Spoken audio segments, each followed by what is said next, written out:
Sekarang saya tidak ragu-ragu mengatakan presiden ke-8 kita adalah bajingan tolol. Anda bayangkan psikologi kita. Kalau nanti itu ada Prabowo, di situ ada Putra Wakanda. Apa Anda nggak mules setiap hari? Anda pasti mules. Saya mau terangkan itu sebagai problem. Ini orang kok nggak tobat-tobat ya? Ada rasa nausea, orang Perancis bilang. Tidak ada presiden Republik Indonesia yang punya tongkat Nabi Musa, tidak ada. Tuh. Negara kita sangat besar. Sudah kita mulai bergelar sekian ratus, sekian. Masih ada yang komentar. Iya, tapi belum banyak. Kalau nggak ada wartawan, saya bilang.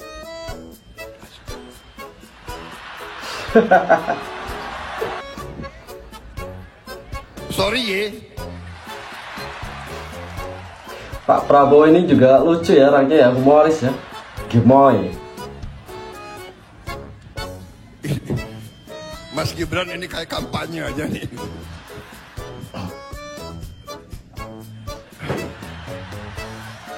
Ini pidato politik ini. Banyak ketawa. Mereka yang tidak masuk pemerintah, kita tetap anggap sebagai patriot-patriot bangsa Indonesia. Mungkin mereka di luar, berarti mereka membantu kita. Mereka akan mengoreksi kita. Mereka akan memperbaiki kita. Mereka akan mengawasi kita. Kita harus mau diawasi. Kita harus mau dikoreksi.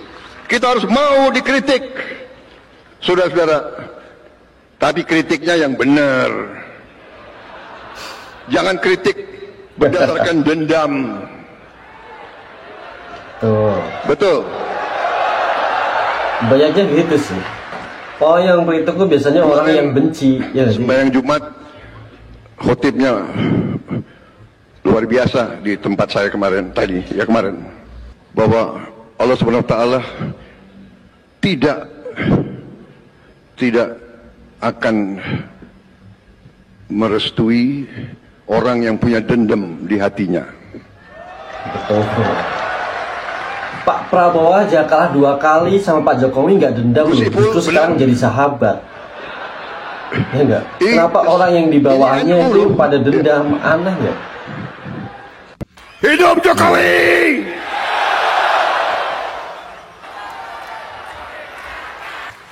Dan saya katakan di sini, kita berhasil karena kita didukung oleh Presiden ke-7. Lihat tuh, lihat. Tepuk tangannya. Mereka tuh selalu akur, guys.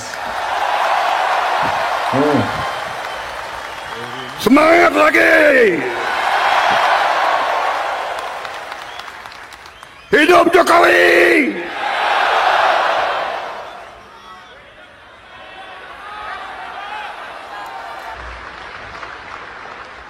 Contoh sudah terlalu banyak. Contoh sudah terlalu banyak. Tiap hari, tiap malam kita lihat di berita-berita televisi, di YouTube, di mana-mana. Negara walaupun kaya, negara walaupun luas, negara walaupun punya sumber alam yang luar biasa, kalau elitnya tidak bisa kerjasama, apalagi elitnya maling.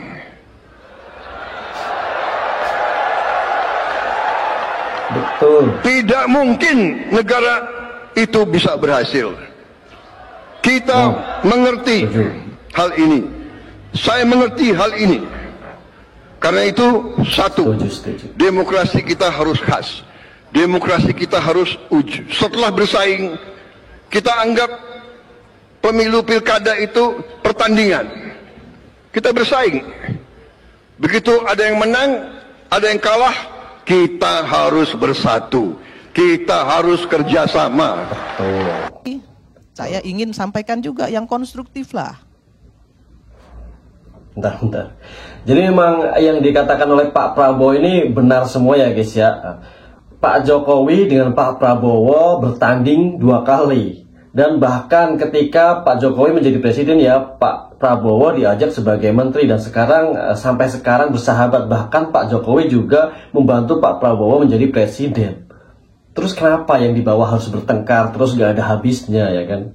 Sedangkan orang yang bertanding aja sekarang jadi sahabat gitu loh. Kadang-kadang ya nggak tahu sih, aneh ya orang di sini tuh. Ya gitulah pokoknya, menurut kalian gimana? Silahkan menilai sendiri. Jokowi, dikit-dikit Jokowi. Saya bukan mau bela Jokowi, tapi kalau semua masalah kayaknya ditimpahin dengan Jokowi, kok kayaknya Jokowi ini kayak sampah gitu loh. Ya. Yang bilang sampah siapa tadi? Oh gitu. Oh berarti Anda sampah dong ya. Jadi sebentar Pak. Ya nggak apa-apa, sebentar. Saya kan Nanti nggak kasih menyebut waktu. nama Bu Irma tadi kan. Saya bicara dengan pandangan yang umum saja. Ya. Ketika kali disebut Oke. nama saya, Oke. Nanti Bisa nanti saya ada, nanti sambung. ada waktunya lagi kan setelah ini. Saya belum selesai Pak. 15 menit ini Bu Irma. Belum. Saya hitung. Coba Belum. lihat jam dulu. Sebentar lagi, 1 menit lagi. 1 menit lagi. Saya ingin Nah, kalau yang kedua terkait komentar Jokowi lagi, orang Korengan aja Jokowi yang salah itu ya. Saya heran gitu loh. Ya orang Pakuan, Iya orang sih. Korengan, Jokowi yang salah. Nah, saya mau Iya, kasih tahu betul. gini, Pak Faisal Dikit-dikit Pak Jokowi yang sama disalahkan. Haris. Jokowi itu hebat. Bagi saya dia presiden yang sangat hebat. Kenapa? Presiden sipil, orang sipil bisa jadi presiden Republik Indonesia 2 periode. Itu luar biasa, belum ada di Indonesia. Selama ini yang kuat itu kan selalu Pak Soekarno kayaknya ya, TNI. sipil dulu ya Pak Soekarno. Presiden yang kuat ya, mulai Soeharto, SBY, itu TNI. Nggak ada gejolak. Wajar TNI di belakangnya. Bung Karno lebih Nah, lama. kalau Jokowi ini sipil loh. Kalau Bung Karno itu pengecualian, itu Indonesia baru merdeka. Nggak bisa kita sandingkan Bung Karno dengan kondisi saat ini, nggak fair. Tidak apple to apple, Om. Nah, saya mau bilang gini, ini sebenarnya hebatnya Jokowi adalah hebatnya PDIP. 2 periode harus diakui. Sipil mampu menguasai negara ini 2 periode itu luar biasa. Terus kalau tadi Haris bilang soal demokrasi di era Jokowi, kalau menurut saya demokrasi di era Jokowi itu malah kebablasan. Kenapa saya bilang kebablasan? Rocky Gerung bisa mengatain bajingan tolol sama presiden. Kemudian Faisal Assegaf bisa ngomongin presiden macem-macem. Ferry Amsari bisa bikin dirty provokator. Kemudian aduh, kalau dipidana zaman Soeharto lebih parah lagi. Zaman SBY teman saya Ferry Juliantono juga di penjara. Jadi nggak usah terlalu cengeng juga lah jadi aktivis. Ya, saya ini pernah juga loh ya. Saya pernah dipecat bahkan dari posisi saya di Pelindo. Pernah dipecat saya karena saya demo. Tapi saya nggak mau cengeng, cemen. Itu yang kedua. Ntar dulu, sabarlah. Sabar. Lu ngomong aja gua perhatiin, gua diem, ya kan? Gua dalemin gitu, Fer. Nah, Ini ibu-ibu emang keren. saya The power of mak-mak. Gak ada yang berani krisis mereka lawan sebenarnya dia. ya. Kalau bicara soal Jokowi itu seolah-olah Jokowi itu virus yang harus dihabisin gitu. Iya. Saya heran gitu ya. Harus diingat juga bahwa Prabowo menang tuh karena dia belajar dari Jokowi. Prabowo Betul. menang tuh karena Prabowo didukung udah ngomong Jokowi. sendiri Kalau loh. nggak didukung Jokowi nggak menang. Itu diakui sendiri Betul. oleh Pak Prabowo. Tapi bukan Iya. berarti kemudian Pak Prabowo itu jadi bonekanya Pak Jokowi. Jangan dihina lah Pak Prabowo. Dan jangan menghina juga presiden yang sudah banyak. Bentar. Nah ini yang terjadi guys di negara kita. Ketika Pak Prabowo ya menjadi presiden, Dulu nih Pak Jokowi jadi presiden katanya bonekanya Bu Megawati. Sekarang Pak Prabowo jadi presiden katanya bonekanya Pak Jokowi. Ini gak ada habisnya. Ini cuma kata-kata dari para pembenci guys ya. Mereka yang sudah benci mau dia baik, benar, salah. Intinya semua di matanya itu salah guys ya. Selalu dicari kesalahannya. Gak pernah benar gitu loh. Ini yang terjadi. Benar kata Bu Irman. Memberikan legacy kepada bangsa ini, kepada Indonesia ini, dan itu diakui oleh masyarakat sampai hari ini. Itu rumah Jokowi itu rame terus, ya, dan itu nggak bisa dinafikan. Soal ada banyak kesalahan mungkin dari pembantunya, dari beliau sendiri, nggak ada presiden yang semuanya benar. Trump itu apa nggak brengseknya luar biasa, ya, sangat rasis terhadap Muslim. Banyak presiden-presiden kita juga nggak semuanya sempurna. Emang Megawati sempurna? Enggak. SBY sempurna? Enggak. Soekarno sempurna? Enggak juga. Soeharto apalagi? Nggak ada yang sempurna. Ya, yang sempurna itu Nabi Rasulullah ya, enggak sempurna. Itu manusia pilihan loh. Karena apa? Karena dia manusia. Nah, kesempurnaan itu hanya milik Allah. Nah, jadi kita sebagai bangsa ini, saya nggak pernah mau berpihak kepada siapapun, saya berpihak kepada Indonesia. Saya nggak mau Indonesia ini gaduh, ya. Kita harus mendukung program pemerintah yang bermaslahat untuk rakyat. Kalau memang nggak bermaslahat ya kita kritisi, nggak ada masalah. Kritisi. Bapak Presiden Prabowo, lihatlah rakyatmu seperti ini. Yang dilakukan oleh Presiden Joko Widodo untuk menunggu rakyat. Dan kami sangat kecewa kemarin pernyataan Presiden Prabowo menyatakan dia tidak mau berpisah dengan Joko Widodo. Ini pernyataan yang bikin kesal rakyat, nah bikin kecewa rakyat. Masa rakyat Bapak mau melanjutkan penyiksaan rakyat? Penyiksaan rakyat seperti ini, saya pikir mudah-mudahan Pak Prabowo hanya selul lidah menyampaikan itu bukan dari hatinya, tapi kalau itu dari hatinya, maka menurut kenapa yang di bawah-bawah itu justru nggak suka kalau mereka bersahabat guys ya? Bukanlah bersahabat itu lebih baik daripada bermusuhan ya kan? Ya kadang ya ini masalahnya guys, entah apa yang mendasari dari para orang-orang ini membenci gitu loh. Sedangkan orang-orang yang di atas tuh justru berbaikan, tapi yang di bawah saling pukul. Sudah gila negara ini. Adili Jokowi, tangkap Jokowi, adili Jokowi, tangkap Jokowi. Saya berharap tulisan itu ada di seluruh pelosok Indonesia agar KPK bekerja jebloskan biang koruptor, saudara. Setuju tidak? Setuju tidak? Angkat tangan semua, takbir. Takbir. Sallu ala Nabi. Dulu hina-hina kiai, basur dikirim dibayar, kiai dihina, sekarang lu dihina, jadi orang paling korup di dunia. Rasain. Alhamdulillah. Mudah-mudahan cepat di penjara sama Prabowo. Amin. Saya udah kirim pesan sama Pak Prabowo udah jangan pakai dilindung-lindungin lah. Udah jeblosin aja ke penjara, biar dia busuk di penjara. Amin. Amin. Kalau Bapak Presiden Prabowo jebloskan Jokowi ke penjara, setuju gak? Setuju gak? Bukan dia aja, Fufu Fafa juga jeblosin. Amin. Lu amin takut loh. Amin. Nah, tunggu tanggal mainnya. Saya yakin Bapak Presiden Prabowo akan berani. Dia jenderal kok, betul? Betul? Cuman tunggu tanggal mainnya, tunggu. Lu gak sabar sih. Udah tunggu aja, insya Allah Bapak Presiden Prabowo bisa memimpin Indonesia dengan baik. Amin.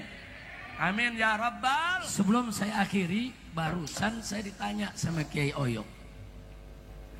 Beliau bisikin saya nanya, Habib, cara ngebasminya bagaimana? Liar, ayo. Mau tahu cara basminya? Betul. Tangkap biangnya dulu. Biangnya dulu tangkap saudara.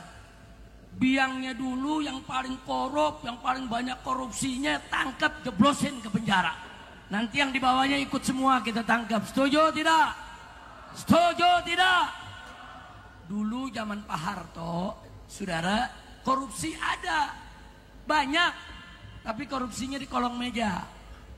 Nah, korupsinya di mana? Kolong meja. Masuk zaman reformasi, saudara, korupsinya naik di atas meja. Paham? Paham? Di zaman Jokowi, meja-mejanya dikorupsi. Kacau tidak? Kacau tidak? Nah, ini bukan saya yang ngomong, bukan. Ini lembaga jurnalis internasional, saudara, mengumumkan beberapa hari yang lalu bahwa tokoh paling korup di dunia nomor 2 adalah mantan Presiden Indonesia Jokowi. Kacau tidak? Bukan saya yang ngomong, bukan. Jurnalis internasional, saudara. Malu tidak? Saya tanya, malu tidak? Makanya sekarang kalau Anda ke Jakarta, di Bogor, di Depok, di Bekasi, saudara, di sekeliling Jakarta, jalan-jalan, di tembok-tembok, di dinding-dinding, di puun, di mana saja, ditulis oleh rakyat, adili Jokowi, tangkap Jokowi, adili Jokowi, tangkap Jokowi. Saya berharap tulisan itu ada di seluruh pelosok Indonesia agar KPK bekerja, jebloskan biang koruptor, saudara. Setuju tidak? Setuju tidak? Angkat tangan semua, takbir, takbir. Pokoknya kalau dia masuk penjara saya kirimin tiker dah. Iya, kalau saya masuk penjara udah biasa. Lu rasain dari penjara. Bu, jamaah. Bentar. Nggak tahu kenapa ya, kalau menurut saya pribadi nih, akan lebih baik jika ketika memberikan ceramah itu kata-kata yang apa ya, yang membuat hati sejuk gitu loh, yang membuat pikiran kita tenang, bukan kata-kata yang berapi-api namun menebar kebencian gitu loh. Sedangkan di sana juga yang menonton ada juga anak kecil itu tadi, kayaknya kalau di depan anak-anak kecil terus ada ibu-ibu ngomong sekeras ini ya, kayaknya menurut saya sih ya nggak tahu lah. Kalian bisa nilai sendiri lah baiknya gimana. Ngeri juga nih kalau kayak penjara enak. Makan 3 kali gratis, sarapan, makan siang, makan malam gratis. Kok Habib tahu? Kan gue ngalamin. Ayo, jadi yang lagi susah melarat, makan susah, lu masuk penjara aja. 3 kali makan gratis. Tapi jangan, penjara nggak enak. Mudah-mudahan Jokowi cepat masuk penjara, amin. Jadi kalau Ki Oyok tanya, bagaimana Beb cara ngebasminya? Tangkap biangnya dulu. Kalau biangnya ditangkap sendirian, nanti dia nyanyi indah tuh nanti. Nanti ditunjukin, bukan saya nih, yang ini terlibat nih, yang ini terlibat, yang ini terlibat. Dia nyanyi, dia nggak bakal mau sendirian di penjara, betul? Betul? Nah, maka itu saya tanya sekali lagi, ini semua siap lawan koruptor? Siap bela Indonesia? Siap jaga NKRI? Takbir!